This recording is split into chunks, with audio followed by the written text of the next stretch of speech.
This could be the best way to have a seafood taco. Have you ever had a fish taco? Have you ever had calamari or octopus?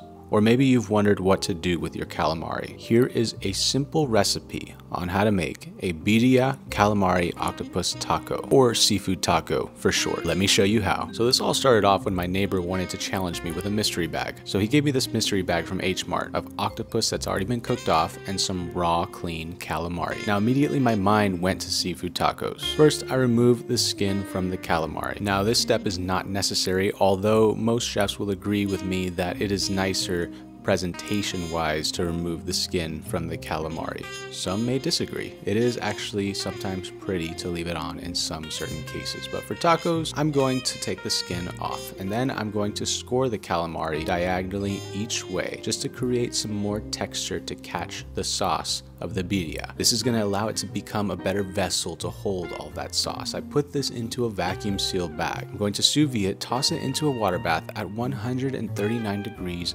Fahrenheit. I'm going to let this go for about 2 hours. Now, calamari is notorious for being chewy. Now, a way to get around this is to cook it very fast or to cook it very low and slow. For this method, we're going to be cooking it low and slow in the water bath, and then we will fry it off quickly before serving. Next up, I'm going to make the birria sauce. Although it's not quite traditional, it is quite tasty. It's going to be onions, tomato, cumin on there with some pepper and garlic, and then we're going to toss that into a 425-degree oven. Now the reason for doing this is to concentrate the flavor of the whole tomatoes. You might be wondering why you roast it. This is why. While that is cooking off, I'm going to make some corn tortillas with some masa harina. I make it per the instructions on the bag with water and salt to taste. Mix that up until it's a nice consistency. If it's too dry, I add more water. Too wet, add more masa. You get it. Measure the dough out evenly into portions. And here's a good tip. Take a Ziploc bag, cut it into a square, and this is the perfect release for your corn tortillas. It works way better than plastic wrap. I press them out to about credit card size thickness, and that is the thickness for my corn tortillas. Then I cook them off on my stove plancha. You can find the link for the plancha in the description, by the way. It's a very useful tool. The plancha is set to about 400 degrees Fahrenheit, very hot. You want to bake them off quickly. And then you immediately put them into a towel to keep them warm. Now here's the difference between a tortilla that has been left out, not in a towel, freshly off the griddle.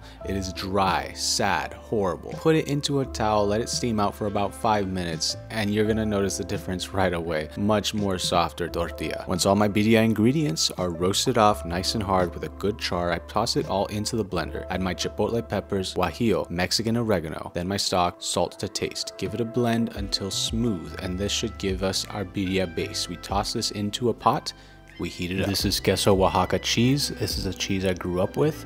I adored this cheese in my childhood. It's freaking delicious. It's a really good melty cheese. This cheese is the perfect addition for the taco. It's going to create a nice crust when it gets seared off. Pull the calamari out of the water bath, and what you can do at this point is you could toss it into a bag of ice, keep it in the fridge until you're ready to use it. The octopus was already cooked, so I just chopped that up. We take the tortilla, we dip it into the hot birria base, take our seafood and sear it off with a little bit of oil and get it nice and crispy. Then once it's crispy, we can toss on our sauce and set that aside. Create a nice cheesy layer, queso Oaxaca, and build that crust. Put the birria tortilla right on top of that. Let it sear off, finishing with some avocado, cilantro, and really whatever you want. It's a taco. Fill it with whatever you like. This is what I decided to do with what my neighbor left me. And this might just be one of my favorite seafood tacos that I've made so far. If you want to try out calamari in a different way other than fried, give this a try. Let me know in the comments down below how you like your calamari. I really want to see your responses on this. As always, I'll see you next Tuesday.